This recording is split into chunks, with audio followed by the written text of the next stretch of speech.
ଜଗତର ନାଥ ଜଗନ୍ନାଥ କି ସୁନ୍ଦର ରୂପ ତାଙ୍କର ସଜା ହେଇଛି। କେଡ଼େ ସୁନ୍ଦର ବେଶ କହିଲେ, କି ତ୍ରିମୂର୍ତ୍ତି ଠାକୁର କେଡ଼େ ସୁନ୍ଦର ଦେଖାଯାଉଛନ୍ତି। ଆଖିଟା ଯାଇକି ତାଙ୍କ ପାଖରେ ଲାଗି ଯାଉଛି, ମୋର ମନ ହେଉନି ସେଠୁ ଆସିବା ପାଇଁ। ଏତେ ଭକ୍ତମାନେ ସେଠି ଆସିଛନ୍ତି, ମାନେ ହିସାବ କରିହେବନି ବା ଗଣି ହେବନି। ଅନୁମାନ କରି ମାନେ ଜଣାପଡ଼ୁଛି 8ରୁ 10,000 ଭଳି ଲୋକ ଆସିଛନ୍ତି। ଏଠି ପ୍ରସାଦ ସେବନ ବି ହେଉଥିଲା। ଭକ୍ତମାନେ ଆସି ଠାକୁରଙ୍କୁ ଦର୍ଶନ କରିକି ପ୍ରସାଦ ସେବନ କଲେ। ଦେଖନ୍ତୁ ତ କେତେ ସୁନ୍ଦର କାଳିଆର ରୂପ।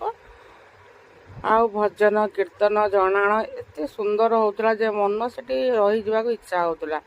ଆଉ ଠାକୁର କ'ଣ ଦେଇଛନ୍ତି, ଘର ଦ୍ୱାର ସଂସାର ପିଲା ଛୁଆକୁ ଦେଇକି ଲୋଭରେ ପଡ଼ିକି ଆମେମାନେ କ'ଣ କରୁଛନ୍ତି ନା ଠାକୁରଙ୍କ କଥା ମନେ ପକାଉନାହାନ୍ତି। ଯେତେବେଳେ ଅସୁବିଧାରେ ଥିଲେ, ହେ ଭଗବାନ ତୁ କ'ଣ କଲୁ ହେ ପ୍ରଭୁ, କିନ୍ତୁ ଯେତେବେଳେ ତାଙ୍କର ତମେ ଯେତେବେଳେ ସୁଖରେ ଥିବ ଠାକୁରଙ୍କୁ ଡାକିବାନି, ଯେତେବେଳେ ଦୁଃଖରେ ଥିବ ଠାକୁରଙ୍କୁ ଡାକିବା।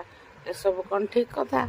ଆମେ ସବୁ ପ୍ରତ୍ୟେକ ମୁହୂର୍ତ୍ତରେ ଠାକୁରଙ୍କୁ ଡାକିବା ନା କ'ଣ କହୁଛନ୍ତି ସାଙ୍ଗମାନେ? ଦେଖନ୍ତୁ ତ ଏଇ ଭକ୍ତମାନେ କେତେ ସୁନ୍ଦର ସବୁ ଆସିଛନ୍ତି। ବହୁତ ମନଟା ଖୁସି ଲାଗୁଥିଲା। ଯଦି ମୋ ବ୍ଲଗ୍ଟି ଭଲ ଲାଗେ ଲାଇକ୍ ସେୟାର